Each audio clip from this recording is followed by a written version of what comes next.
Hey guys, how is everybody doing? Hey Judy, hey Robbie, hey Jill. What's up, guys?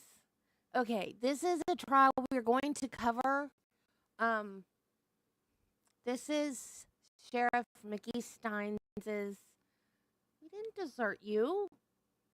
Hey Wiggles, you weren't deserted. I set it up to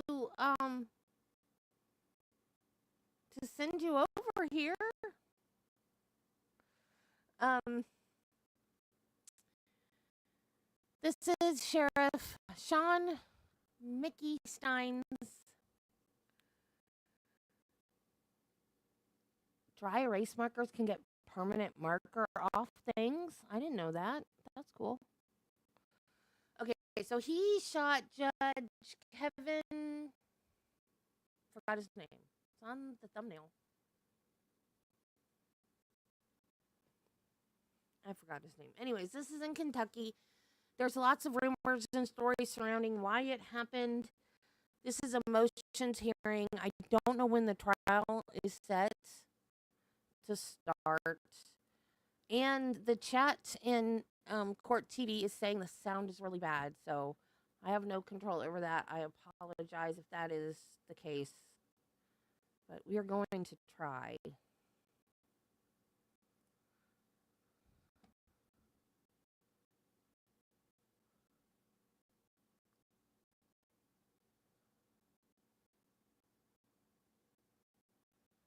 I don't know how far back to go.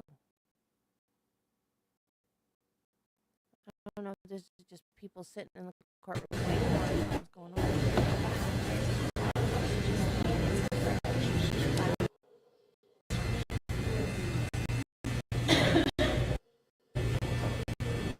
Oh,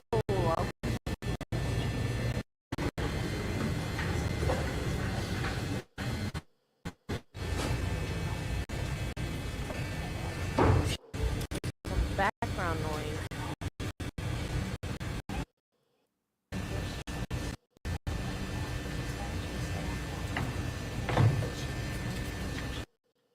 That lawyer's kind of cute.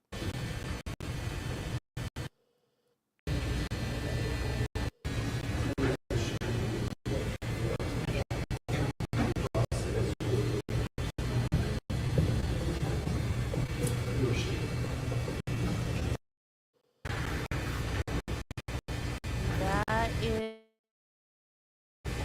Mickey right there.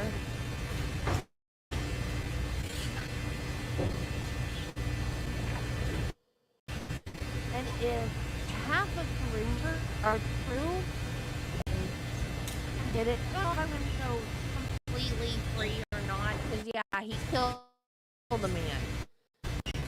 But if the rumors are true, I get it. I don't know yet. I need to see the trial. I'm sorry. I don't care what else is going on. When this trial happens, I have got to see this trial, because this was such a shocking, and unless I can find better pictures, that's the thumbnail I'll be using for the trial. But the first picture that I found was one with him actually holding the pew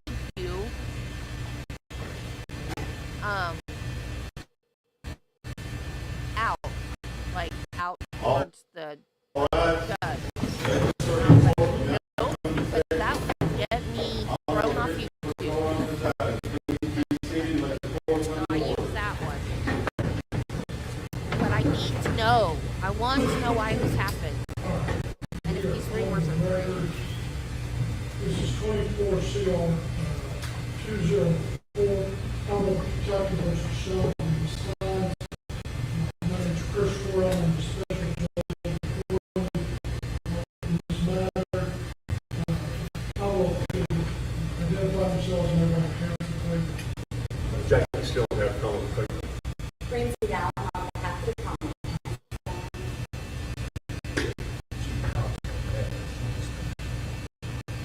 Your Honor, Jeremy Barley on behalf of the District Meeting Staff. Thank you. Mr. Stines is present. The court set this matter today for a status hearing to address a few matters. I think we'll be in a position now where we will be able to set some upcoming court dates to get this matter. We have been waiting on a KCPC evaluation to be done on the defendant. That has been completed. It is currently under seal. His procedure is known standard in any type of case such as this. That matter right now is under seal. There's been a motion for the KCPC evaluation to be unsealed. Mr. Bartlett, and the other two motions, you wish to have that as That's correct, Your Honor. Our intention is to have it for the purpose of those evidentiary hearings. I believe that it contains, without speaking about what it contains specifically, Judge, I believe that it does contain valuable information that the court will be able to use, particularly in the bond hearing findings that are necessary to determine whether Mr. Stines is a good candidate for a bond in this case. And so I think as it pertains to the motion to dismiss, Judge, there's also some information in there that will go directly to some of the testimony that was given at grand jury. All right. And Mr. Steele, how long, you don't have to written response to that in regards to that, how long do you want to have? Judge, you can give us 10 days. I think we got it last week, so if you give us 10 days to respond to that motion, that's it. Thank you. All right. What I would like to do, though, is at least see how far we can get without addressing the KCPC, so that it can be made mine. But we can address first motion to dismiss the indictment. Who's first? Your Honor, I will. Okay. To what I'm after, Your Honor. Your Honor, we filed a motion to dismiss on two grounds. Number one, under RCR 5.16, failure to provide or to have a transcript of the grand jury proceedings. Court knows RCR 5.16 requires that any testimony taken in front of the grand jury must in fact be recorded. Now, we kind of came upon that surreptitiously when we listened to the grand jury tape, and there was a reference. Your Honor, I don't know if the court has made that grand jury not speak. And for first record, the court has given a transcript, CD recording that we use for Thank you, Your Honor. So there's a reference to one of the grand jurors that said in our last meeting, or in our previous meeting, and I'm paraphrasing. And so at that point, we weren't aware of the previous grand jury doing it. And so I inquired on they did on the purpose was just get a subpoena for medical records. And the judge anticipated a response. But I guess number one is 2003, if you want to a grand jury, so usually back to the hearing. There's no reason not to have permission for the grand jury to subpoena. You send a subpoena and you subpoena the custodian to the hearing. And then the second piece of that concerns me is that even if we presume that is what was going on, and I don't know, there's no recording, but if we presume that's what's going on, unless there was some sort of telepathic thing going on, there had to be statements made to the grand jury that said, hey, this is this case, this is what we know. And I think the Commonwealth was making the distinction that, well, if you don't come in and give raise your right hand and swear that it's not testimony. Well, actually, I'd submit to you that the only way that if you're asking for a subpoena and you're basing that on some sort of probable cause or evidentiary submission and dismiss without an evidentiary hearing, we would request that as well, I'm working Judge. on it. I am working on it, but I gotta.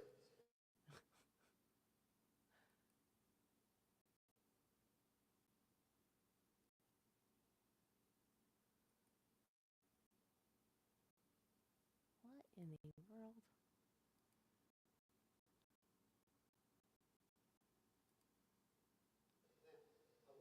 Now, I will say this, I do agree with talking about the well, actually, the distinction is that even if we presume that is what was going on, and I don't know, Better? but if we presume that's what's going on, unless there's some sort of, telepathic thing going on, there had to be statements made. This Right. is what we know. And I don't think I think the homophobes may be independent swear that it's not testimony. Well, actually, the distinction is it's sworn testimony, unsworn testimony. And I'd say to you that the only way that if you're asking for a subpoena and you're basing that on some sort of probable cause or evidentiary standard that you want the grand jury to consider, which is the only thing that makes sense. You have to tell them something. They didn't walk into the grand jury room and say, just look at each other, and the grand jury said, hey, we'd like to have a reference. I will say this to the grand jury and the grand jury deliberations do not have to be transcribed. But whatever was said to the grand jury, if you feel to ask or form their basis for asking for medical records, Judge, I think that should have been recorded, so we would have that available. And I think 5.6 requires it, and really is that component shall form a motion dismissal. I can address the other area, Judge, or, okay. And the second area, Judge, I don't really think Kendra, that may need an evidentiary hearing, it may not, I'm not sure. Well, I'll leave that to the call and I'll ask the response to that, but in terms of the other portion, You're talking about the statements made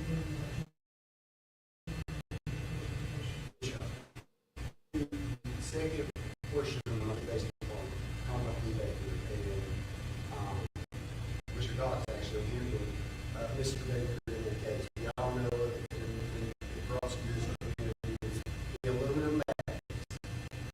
Basically, it was aluminum bag used, this one used aluminum bag. The reality is,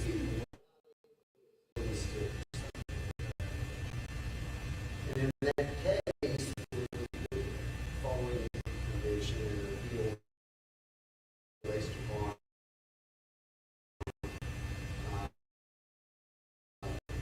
that testimony being misleading, granted the Supreme Court sent back that give evidence really seems to be after that. Is it rise to prosecutorial misconduct, which should stand with prejudice, or is it not? And to me, that falls into the without you represent to the grand jury.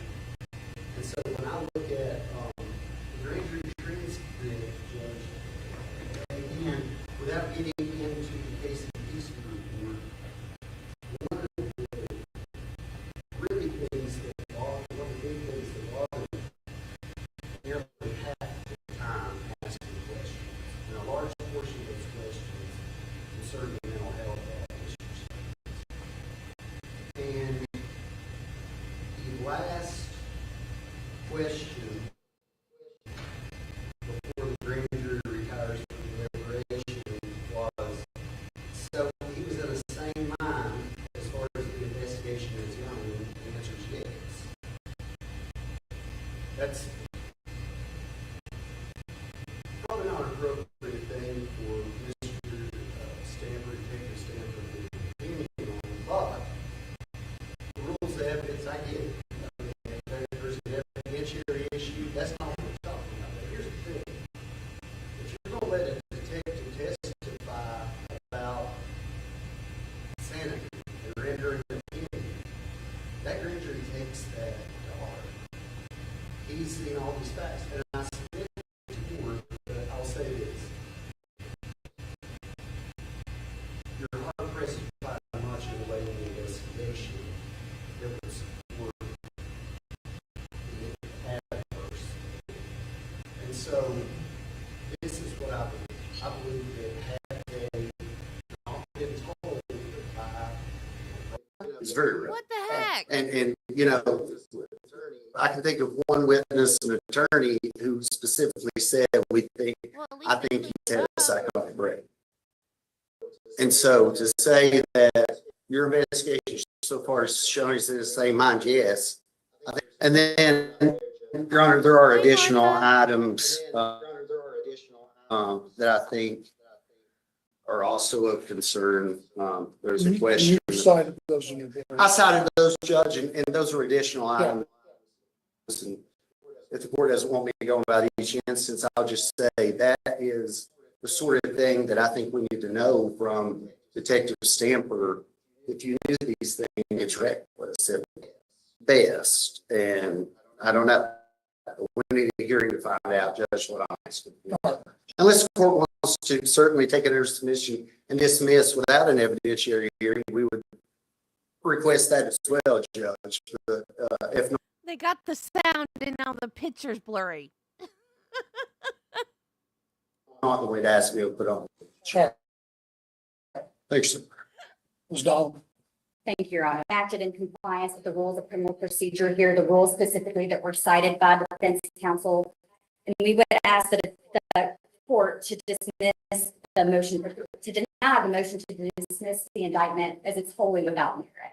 Your Honor, here, counsel is correct in citing Rule 5.06 that we could have unilaterally issued a grand jury subpoena to obtain these mental health records. That is the power that the Commonwealth does have. Transparency is the grand jury is an independent investigative body, and to ensure that there was no argument that we were usurping our grand jury subpoena power, we appeared before the grand jury on October 17th of 2024 without a witness, specifically to ask for these mental health records from two different providers. There was no testimony presented.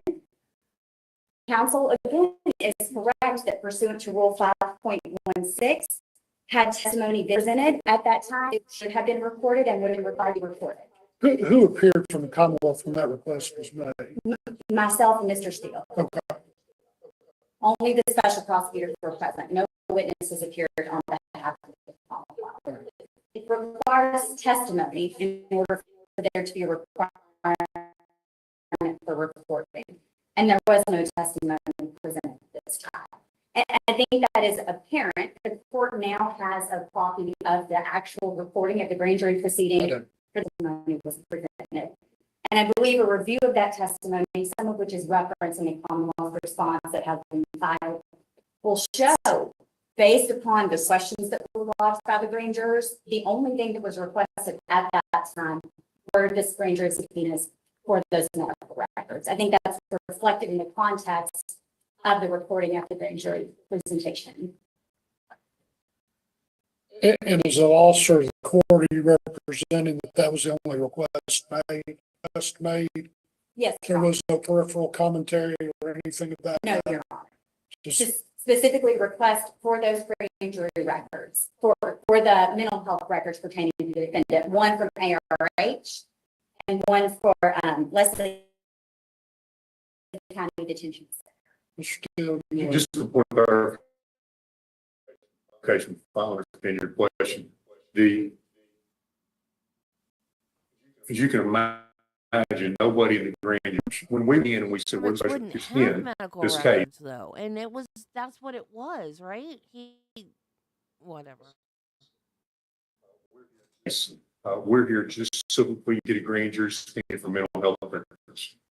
They began asking questions, so that's something we're looking at. That's part of the investigation. Those matters will be presented to you later. There was never, of course, at this point, the preliminary hearing had already been had. The video was already out. Other videos had been released. There was nothing we added at all to, or any conversation regarding the case other than the investigation and why we need the record. That would be it. Go ahead, Ms. And Your Honor, additionally, we asked the grand jury to memorialize what was being requested and as far as the grand jury's subpoenas in writing, which was authored by one of the members of the grand jury and signed off on by the foreperson, the records they were requesting, authorizing via grand jury subpoena. So those grand jury subpoenas were issued. The records were received. Those records were then promptly provided to counsel for the defendant on December 4th of 2024 in the very first discovery. So in compliance with our discovery obligations, Your Honor. So that's the case. However, the Commonwealth is not. I've read your motion, or I've read your response. All right, thank you, Your Honor. So we don't believe an evidentiary hearing is required with respect to the argument that there was no recording made. That is apparent from the recording that the court already has. So no evidentiary hearing is required. As far as the second argument, turning to the actual content of what transpired and what Detective Stanford testified to and the questions that were asked during his defense counsel is conflating the role of a grand About Bayo, and you disagreed with me. I don't know why they all think they have to wear a jacket over their dress just because they're a lawyer. Just wear a nice dress. Why do you need to wear a jacket over it? I don't think this should be dismissed. I agree with the prosecution. But if it was true about whatever was going on with his daughter and the judge, I think that needs to be considered. However, that's the kind of stuff that they don't tell a jury. Like with the Ali case, remember they didn't tell them that they were going to send her to Iran to marry a 60-year-old guy. So I don't know. This case is so, I'm going to say it, it's so weird, just like every case. in jury proceeding, the role of a criminal trial. It is very clear under the law that they are distinctly different proceedings. The grand jury is an investigative body. The Commonwealth has no obligation, as reflected in an abundance of case law, to come in, to present exculpatory evidence, and to attention. Additionally, the rules of evidence, particularly Rule 1101, does not says that the rules of evidence do not apply to grand jury proceedings.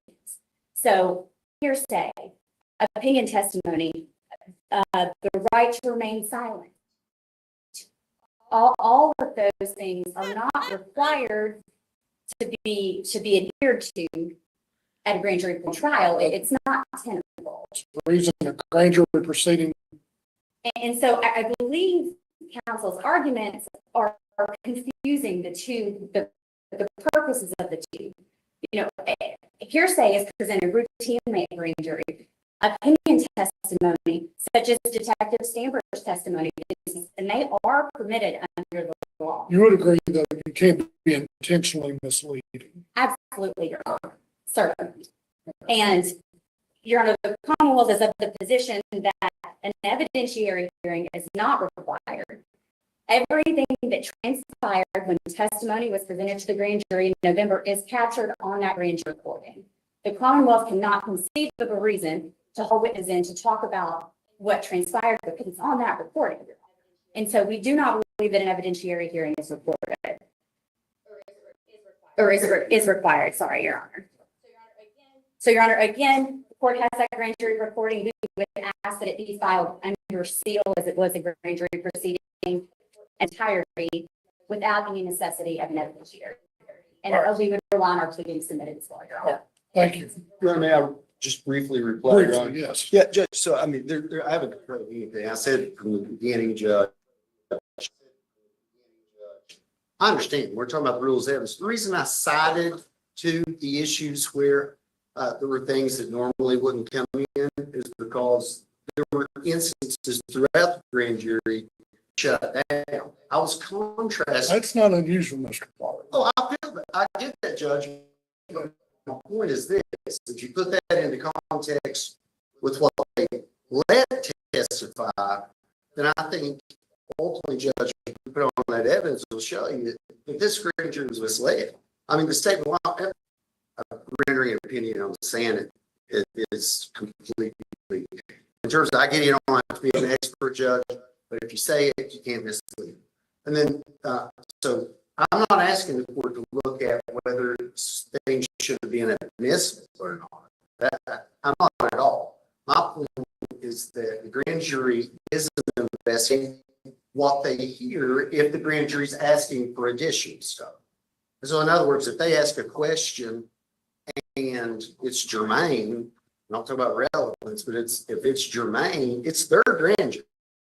It's not common jury. They're the investigative body. And so the reason I cited to the things that I thought should have came in is that it contrasts with other things that I think they asked and never got told because the questions were reformed. And that's why we're asking for the. Well, thankfully, I've been part of about 20,000 cases being presented to a grand jury. I'm going to listen to the recording, and I'll be happy to review that. And Your Honor, if the Commonwealth. Briefly, sure. Thank you. I would like to make a distinction. The Baker case, we're talking about misleading to the extent of an aluminum.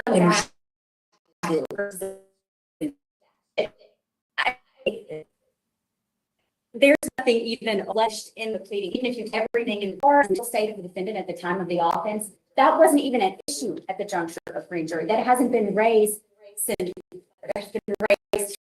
by the defense counsel.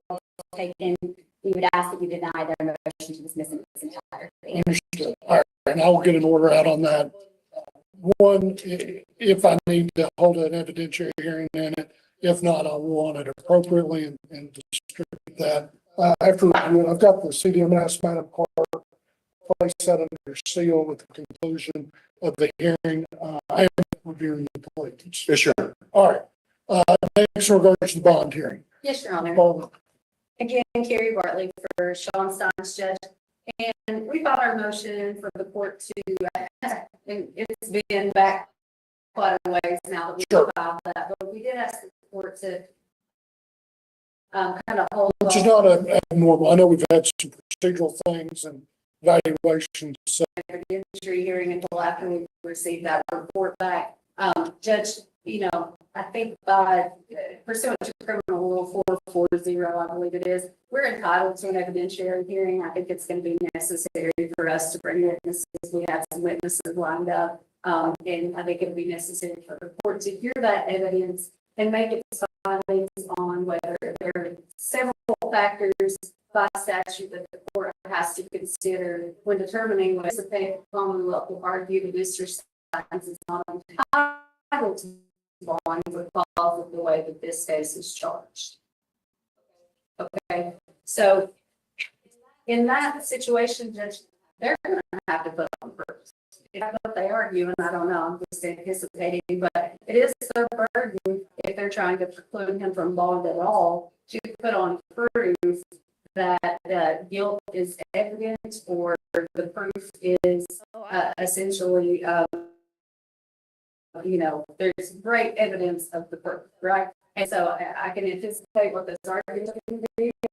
Again, without putting any of that on the record today, given what we know now, I think we'll have a argument on What would be your proposed bond in light of the circumstances? Absolutely. And I love that. That's the way I would dress if I was a lawyer. what the statute requires the court to look at is what he could reasonably pose.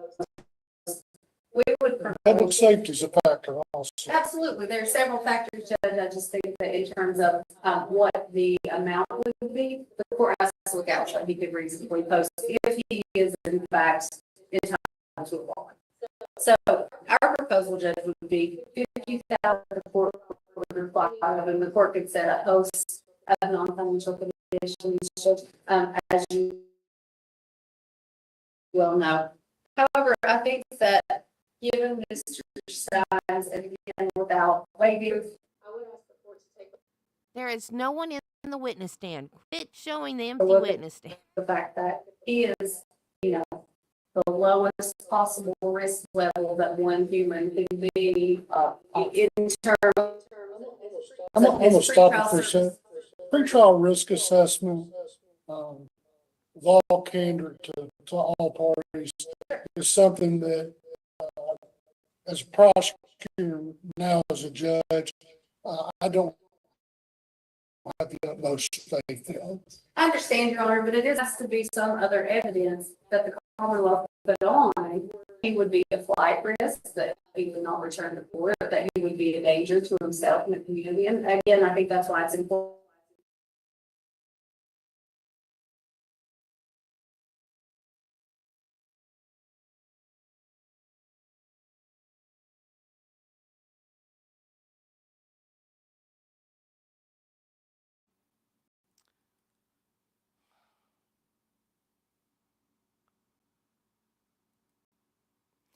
I think that something happened that made him snap. They were friends. He was a sheriff. He was a judge. Yeah, there are mental issues. There have to be. There are mental issues. I don't think it needs to be dismissed. But yeah, there are mental issues in this case. Report, what's in there versus, all the other things. I just don't think there's anything, to show that he's a flight risk. There's nothing to, convince the court that he would be a danger to himself or others. And I understand why we're here, Judge. Did I get that? But the courts have said consistently, and it's, I believe, the Abraham case, that you have to look at something other than the charge. I It has to be understand, something else, right? We can't just look at the charge defense. but that can be factored in. Absolutely. So, Judge, I think we're going to need that testimony, and we're going to need, we'll ask the court to consider setting a bond. The court, of course, can do that at any time. And that would be our requested bond, 50,000 cash or property. If the court wants to hear just a little bit about what we would put on, again, Mr. Stines is a member of this community for his entire life, born and raised here. He has a great deal of family support through all of this, as the court can see. He has a wife and daughter that he can still go home to today. He was a member of law enforcement for basically his entire adult life, up until the point of his arrest. He's a respected member of law enforcement, or has been, corroborates that. And I would have testimony to that. There's no evidence that he would be a flight risk. No, he has no failure to appear on his record. He has no, property in the Bahamas that he can run off to. There's nothing. This is a man with a great respect for the law, and he's built his life around upholding the law and serving his community. Just there's nothing that I've seen that anyone's seen. And frankly, when we put on our proof of the court, we'll see there's nothing to say that he would not.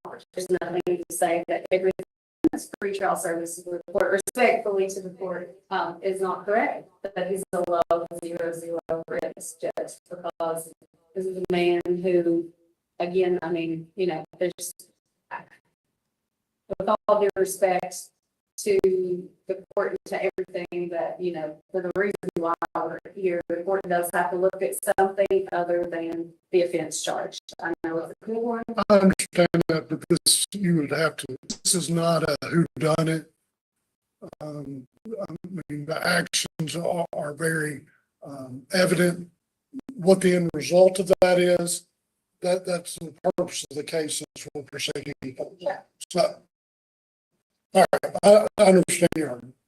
Still, Or if I may, she went through a lot of the statutes. Unfortunately, she forgot the Kentucky Constitution, section 16 says that all people are entitled to bail unless is a capital offense. And the word she was looking for was privy for a Kentucky Supreme Court case on this issue. It was out of Breckenridge County, if I'm not mistaken. The site on that is 2024 WL 298 2769.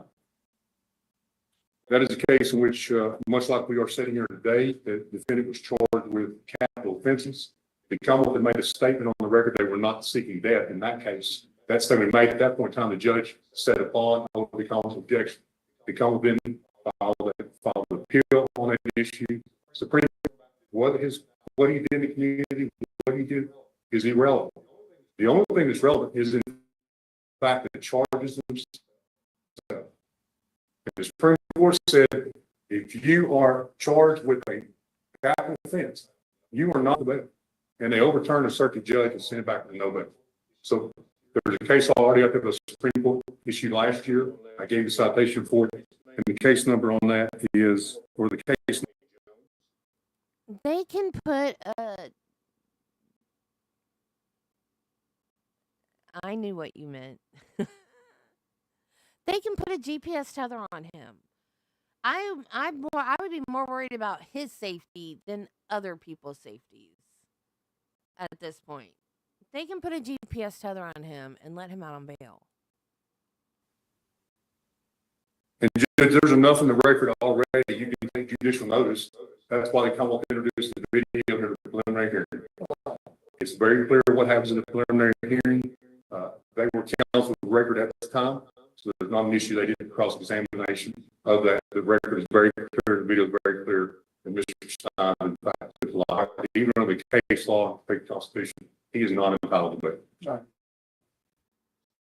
Your Honor, if I could briefly respond. I do have a piece of case law I can cite here, Judge. It's Burton v. Commonwealth. It is an older case. It's 212 Southwest 2nd, 2010. Judge does show that the court can take into consideration the mental state of the defendant when setting bond in a capital case. So if this case was basically where evidence introduced in the hearing on a motion for bail, should defendants not be in the event that the jury did not find self-defense, the proof of guilt was not evident, nor the presumption, right? So I think the court can take that mens rea into consideration and that mental health evidence into consideration, which is again why we want to do it introduce that. all right, thank you. In response, Judge, I believe the case that I cited speaks right to the issue. all right. All right, as with the other issue, like I said, here's what I'm gonna do. Mr. Steele, you said that you all would file a written response on the KCPC evaluation within 10 days. So, On a motion and seal, yeah, yes, Shawn. why don't we do this? If anybody wishes to submit case law or supplement anything in regards to the pleadings on all three of these matters, if both sides will do it simultaneously. Yes, sir. And then that'll give us time. I'm going to try and expedite rulings on this, and then we can start looking realistically more at setting a next hearing. And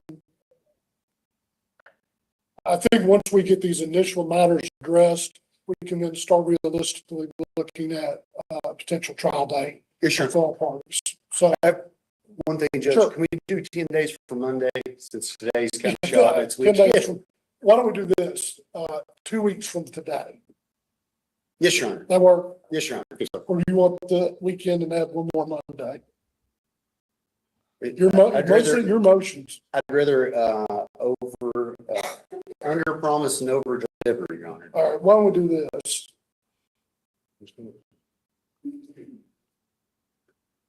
For a second.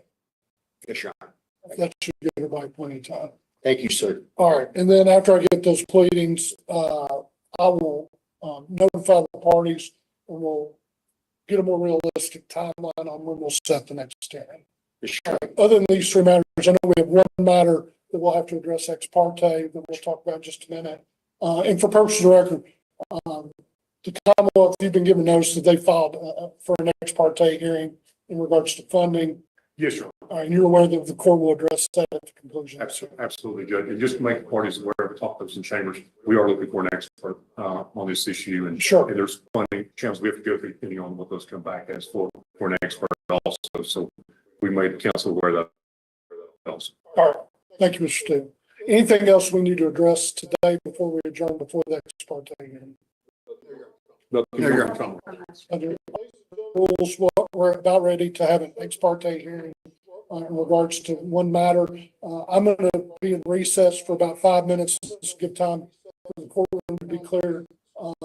Obviously, the defense counsel, the defendant will be able to remain for that part of the hearing. Yes, sure. Thank you, Your Honor. We'd like to. What's that?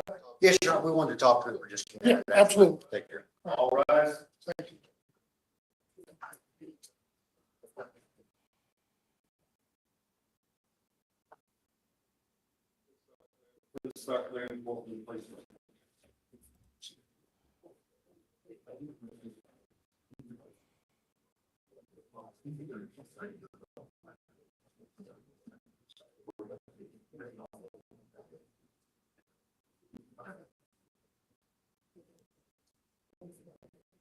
So that means that's all we get to see, right?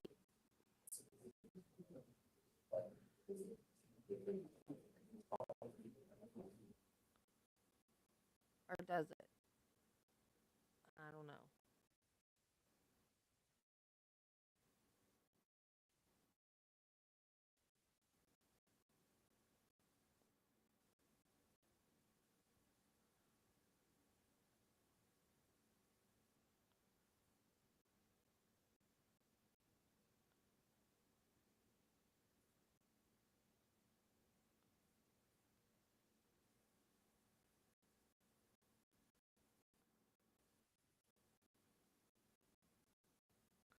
I'm glad they got the sound fixed because the first, like the arraignment, I guess, the first time they denied him anything.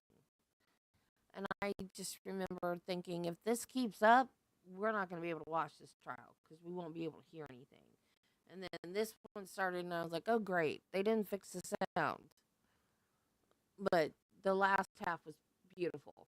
So hopefully, if they keep the sound going this well, it'll be fine. The rumors, one was that, yeah, I don't know, because they're not cutting the feed. The rumor was that he saw his daughter's, he borrowed the judge's phone and he saw his daughter's name on the judge's phone. But another rumor was that he called his daughter from his phone and his daughter wouldn't answer. But then he called his daughter from the judge's phone and she answered. I don't know. There was allegations that there were some deputies that were using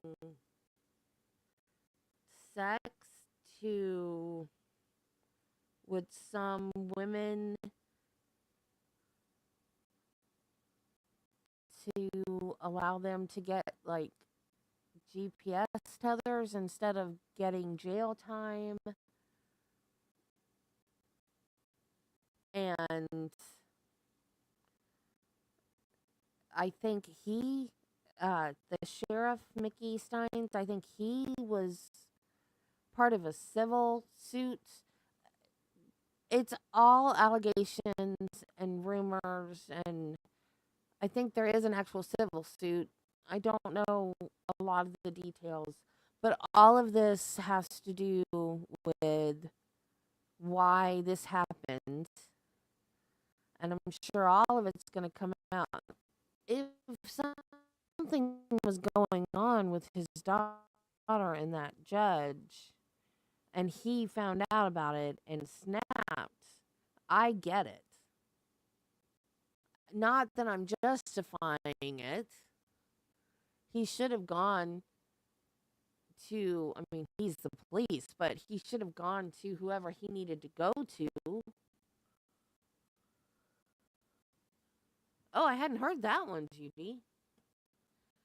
But he should have gone to whatever uh police agency he needed to go to and work with them to get the judge off the bench and in jail instead of shooting him. So it was life for anything. If I think,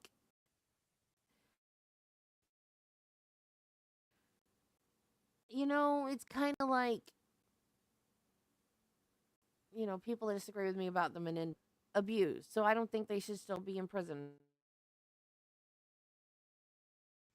for their entire life. I think they've served their time. And I think that there are times when people feel like somebody needs to be dead.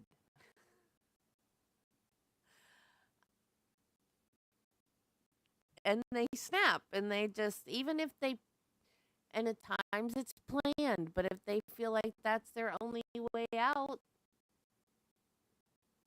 I mean, there's been times people, I mean, look at well, I don't agree with that verdict though. I started to say, look at the Ali's. They said they got not guilty, but I didn't agree with that verdict. But, like, and look at that. I did an episode. I can't even talk today. I did an episode on the guy. I can't remember his name. Gary Plowshay, something like that. His son got kidnapped by this guy, and they knew this guy. This guy was a friend of theirs, took their little boy under his wing. He was a kid's karate coach. He would just like come pick him up and take him out for ice cream and do nice stuff with him and everything. And he kidnapped him in Disneyland, not Disney World, all the way over to the other side of the country. Took him to California. So they finally went out there, arrested him, brought him back to Louisiana, and the little boy's dad waited in the airport. So he's in custody. And the guy shot him in the airport. And dang, I did an episode and I can't remember. I don't think he got any time at all. If he did, it was very little. But like they thought he was like a hero for doing that. The guy was in custody. He was going to jail.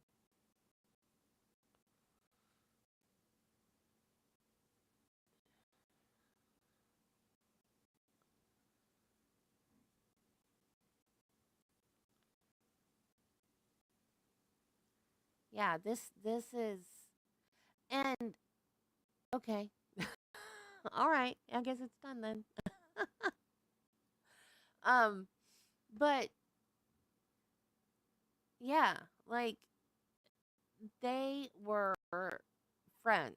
They were both, as far as people knew, they were both upstanding people in their community. They were both loved by people in the community and trusted. And then this happened. And it was a shock to everybody because nobody saw it coming. So something went wrong. This just wasn't a quarrel between two people that hated each other and they just finally were done. Like something happened. They had lunch together that day. They were friends. So I just can't wait for this trial. I want to know everything. I want to know, why did this happen? This didn't have to happen. And yeah, he should be punished for shooting him. But if it was for a valid reason, like if he's, found out that the guy had been doing something to his kid, yeah, he shouldn't have to go to prison for the rest of his life for that. And there is some, well, I don't know the law. I'm not a lawyer. I'm a nurse, y'all, so I don't know. But there is an extreme emotional disturbance thing. I don't even know what to categorize it as. It's not an excuse. I don't know what it's called. A reason, maybe? A factor? What's the law term for that? That they can use as a reason for why it happened. It's I mean it's like if you if you like come home and you find your husband in bed with another woman and you take out a gun and shoot him or her or whatever. That's you snap because you see something and you just get so angry. I mean, it's still, and that would be considered premeditated too, because unless you have something in your hand that well, no, even that would still be premeditated because you decided to do it right in that minute. Like if you went to go grab a gun and shot him because he was in bed with another woman, that would still be premeditated. So, but like you get a lesser sentence because it's extreme emotional disturbance. Like you didn't know you were gonna do it. You just came home and found him like that, and you just went, oh, bam. And I think that's what happened in this case. Like something happened, and he was just, oh no, you didn't, and then he had the gun, and that was it. And so I feel sorry for the guy because if he was doing it to protect his daughter, it's still wrong though, which is the way I feel about the Menendez brothers. So you can do the wrong thing for the right reasons, I guess is my point. So punish with the knowledge that there was a reason they did what they did. I don't know. Whatever. Okay, guys, thank you so much for coming out. I know we're stopping early today, but I'm gonna do the members only live stream tomorrow, so make sure you're a member. And I don't know how long it's gonna take me to read 17 pages of Proctor's IA report, but we're gonna do it. So I've not read any of it. I'm excited. I know I skimmed through the very beginning part, and the beginning part seems to be a lot of the text messages that he had to read in the trial. And I don't know what all else is there, so we're gonna do that tomorrow. So make sure you remember at 10 o'clock tomorrow. And that's it for today. And then next week,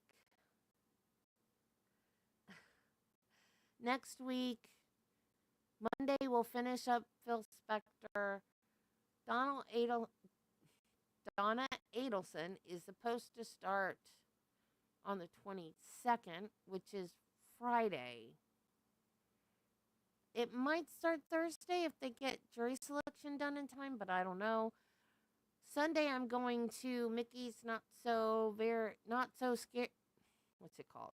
Scary Halloween party at the Magic Kingdom, and I just found out yesterday that I will be staying overnight because the plan was to come home the same night, but plans changed, and I'll be staying overnight. So I don't know what time I will be getting home the next day. It'll probably be between noon and 2 o'clock.